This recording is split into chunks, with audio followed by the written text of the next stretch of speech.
Given the polynomial function f of x equals 2x cubed minus 11x squared plus 22x minus 15, find all the zeros and the complete factorization.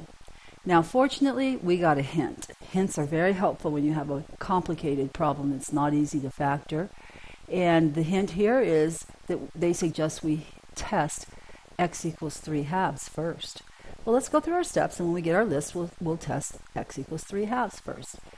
First, the degree of the polynomial is 3, so we have a maximum of 3 complex roots. That means they're whether it's I or not, real numbers or imaginary numbers. You put them all together and you get all the complex roots, and that is including multiplicity.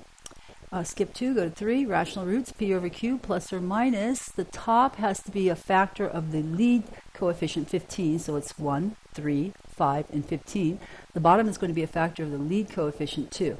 The constant coefficient was the factors on top, the lead coefficient was the bottom. We simplify and we get plus or minus, don't forget the plus or minus. 1, 3, 5, 15, 1/2, 3/2, 5/2, and 15/2 when we simplify. And don't repeat ourselves, okay? Now, let's do step 4 and see if it's helpful. Step 1, for finding the bound, we're going to add the absolute value of each of the coefficients going backwards and stopping before you get to the last one. So that gives us, let's see, the absolute value of negative 15 plus the absolute value of 22 plus the absolute value of negative 11. That's 15 plus 22 plus 11, which adds to 48. Step 2, max between the number 1 and the result 48 is 48. Max between the number 1 and the result from step 1 is 48. That's the number 48.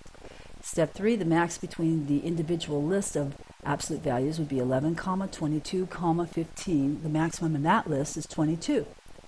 Now we're going to add 22 from step 3 to the number 1 to get 23. And finally, the bound m is the minimum between step 2 and step 4. So the minimum between 48 and 23 is 23.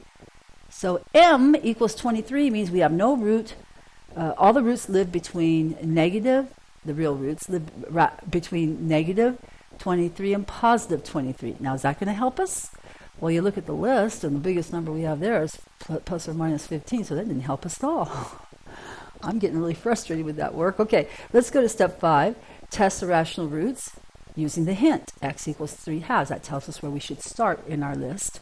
So we're going to synthetically divide by 3/2 the coefficients in order of descending powers: 2, negative 11, 22, negative 15.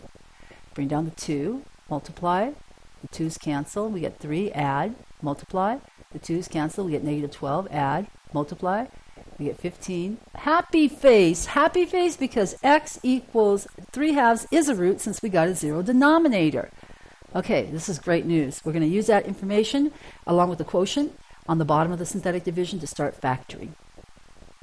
All right, starting the factorization, we see that f of x is equal to x minus our root, 3/2, times, okay, 1 degree lower than our third degree original is 2x squared minus 8x plus 10. Okay, now, let's factor to get, first, pull out the greatest common factor, because we can make this easier for ourselves. Bring the 2 all the way out in front. We pull that out of the second parentheses. It left x squared minus 4x plus 5. So we're going to use the quadratic formula with the coefficients from x squared minus 4x plus 5 and find the other roots. So this is x equals negative parenthesis, negative, plus or minus the square root of parentheses squared minus 4 parenthesis over 2 parenthesis.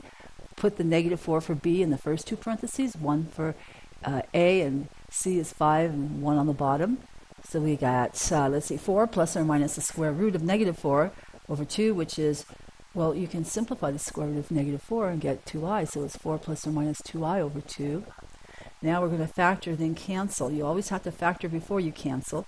Factor out a 2 from the top, so we have a 2 as an entire factor of the entire top. That cancels with the factor of 2 on the bottom, and we get the 2 roots, 2 plus or minus the I, 1 with the plus, 1 with the minus. So here's our conclusion. We're going to factor 2, f of x equals 2 times x minus our first root times x minus our second root in parentheses 2 plus I times x minus our third root in parentheses 2 minus I. We're going to get rid of the parenthesis inside by distributing the negative sign. We'll get 2 times x minus 3 halves times x minus 2 minus I times x minus 2 plus I. And that's all the way down to a linear first degree factorization. And the zeros are the list of the numbers being subtracted, negative 3 halves, 2 plus or minus I. And we are finished.